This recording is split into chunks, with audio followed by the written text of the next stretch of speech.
Bien chicos, vamos a ver nuevamente un poco más acerca de Sublime 3 con HTML5 y para eso vamos a trabajar ahora lo que son tablas, ¿sí? Nuevamente vamos a nuestra página oficial. En nuestra página oficial vamos a ir a documentación. En este caso, para las tablas vamos a entrar a Content, ya que es parte de cómo agregar contenido. Y por acá podemos ver el tema de las tablas.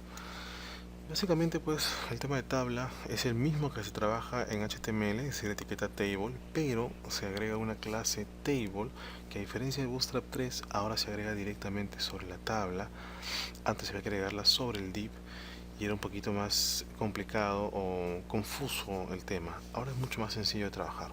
Entonces vamos a agarrar un ejemplo base como este de acá y vamos a ir modificando, ¿sí? Para eso, en la plantilla master que tenemos, yo voy a agregar nuevamente un div class container solo. Vamos a crearle un div con class row y dentro del row vamos a crear un div. Ya saben, siempre la misma estructura, ¿no? El container, los rows y dentro de los rows todo lo que es responsive. Voy a crear una tabla de tamaño 6 columnas. Entonces, si a primera vista veo la tabla, tengo esa estructura básica y esta tabla de acá está haciendo función gracias a esta clase de acá, ¿no? Si yo le quito esta clase a la tabla, es una tabla común y corriente HTML y se va a mostrar de esa forma, ¿no? Entonces, como el framework, como ustedes saben, me permite trabajar cosas preestablecidas, ya tengo la tabla predefinida con los elementos correspondientes, ¿no? Formalidad para entender un poco dónde empieza la cabecera, cuál es el cuerpo de la tabla, agregar etiqueta table head, thead, y table body, tbody, para saber el navegador, para que el navegador entienda dónde está cada uno de los elementos, ¿no? Entonces, los TRs representan las filas.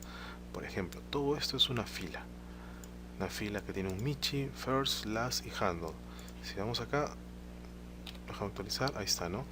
Esta fila que ves arriba, no columna, sino fila, es representada por un TR. El Michi, First, Last, Handle.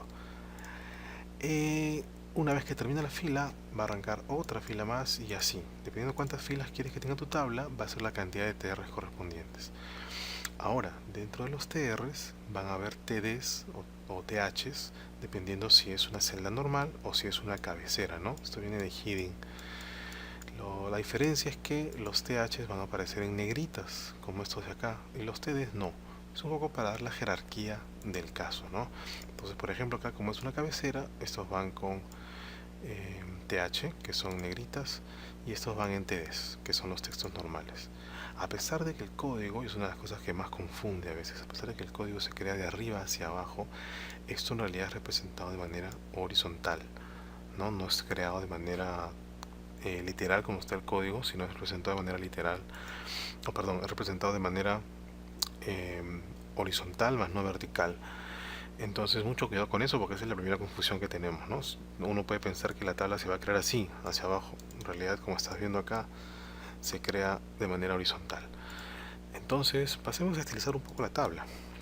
Ya saben que ustedes deben agregar primero la clase table y luego, por ejemplo, puedo agregar table strip, lo que me va a permitir tener un diseño de tabla como es este de acá, un poco para ayudar a la lectura, sobre todo cuando hay muchos datos. Dejando una va a marcar la tabla para que muestre algún diseño en particular, ¿no? Otro más es el table hover, que me permite que cuando pase el mouse encima cambiar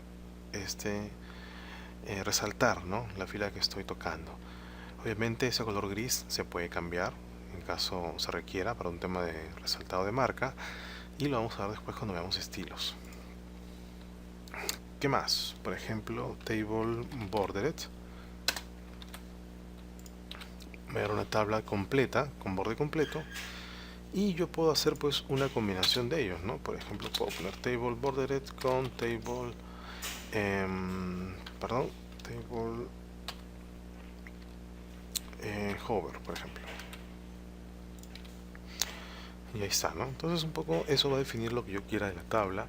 Recuerden que si yo quiero agregar una fila más, tendría que agregar otro TR más. Vamos a agregarle un par de filas más. Y esto pues como ustedes saben es responsive y se acomoda correcto a la página. Entonces eso es todo en cuanto al tema de tablas. No es un tema complicado, es muy sencillo de entender. Nada más entender acá el punto de las clases, no borrar la tabla inicial, sino agregarle cosas adicionales teniendo la tabla como punto base. ¿De acuerdo? Hasta aquí el video entonces, muchas gracias por todo.